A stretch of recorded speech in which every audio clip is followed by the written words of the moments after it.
Hello everybody! Today we're going to be doing a root vegetable hash. I'm Maxwell and this is Michelle from Maxwell Bates. Now let's get into the video. So we have sweet potatoes and baby white golden potatoes. And they're each 1,000 grams. 1,000 grams for the sweet potatoes and 1,000 grams for the baby golden potatoes. For the baby golden potatoes, we slice them. You could quarter them also.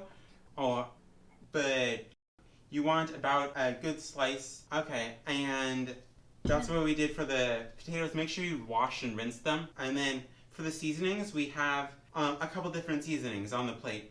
First, we have smoked paprika, which is 5 grams. Then we have onion powder, which is 4 grams. And then we have garlic powder, which is 3 grams. Then we have salt, which is 2 grams. Then we have fennel seeds, which is 4 grams. And then we have chili powder, which is 4 grams also. And then we have cumin, which is 4 grams also. So, there's our spices. And salt. You can always replace the salt for something else if you want, or just omit it. And so we're storing the seasonings into the potatoes mix. The sweet potatoes and golden potatoes. So to make sure they're well incorporated, so each piece of potato gets properly seasoned. You could also use your hands if you want, but a spoon is much cleaner. Okay. And now we're going to put a little parchment down onto a cookie sheet.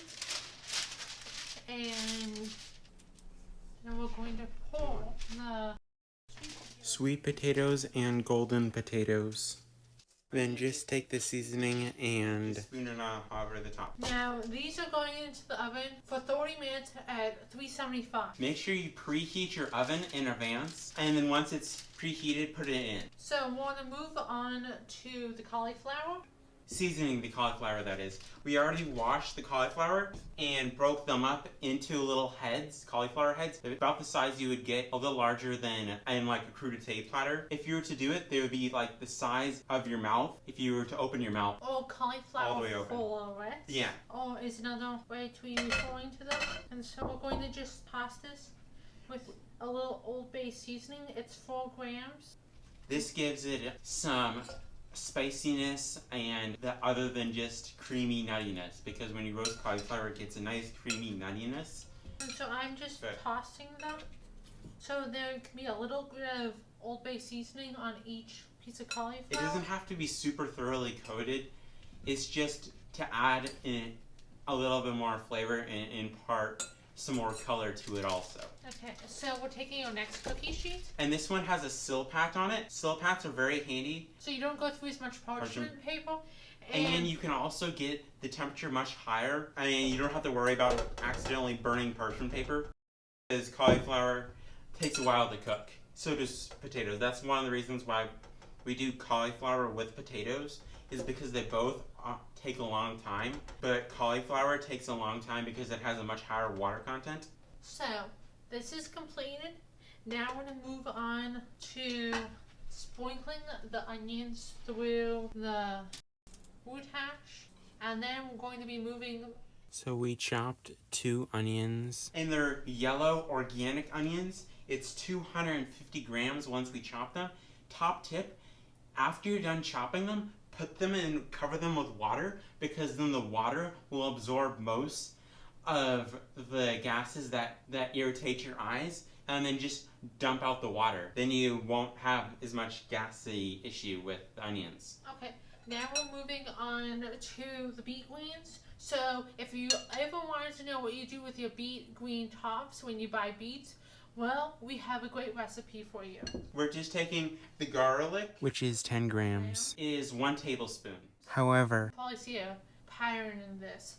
4 grams. We're taking 1 cereal spoon of coconut aminos, which is also 1 tablespoon and that is 11 grams. We use coconut aminos because it's gluten-free and has a more rounder flavor than traditional American soy sauce. If you get aged soy sauce, that's amazing on this, but aged soy sauce is a little spendy, so coconut aminos works really well, and it's gluten-free, so everybody can have it. So just storing the garlic and soy sauce? Make sure that if you're using pre-bought minced garlic, that you crush or break the cell walls by cutting it, so then you can reactivate some of the allus in it, which gives it the flavor of the bite of garlic. Otherwise, you won't get very much flavor out of it. Okay, so we're going to just pop into the other room and put our cookie sheets in the oven, and then you need to pan saute your beet greens for about 10 minutes or until they're al dente and have a similar taste to Swiss chard. And so we'll see you in a little bit.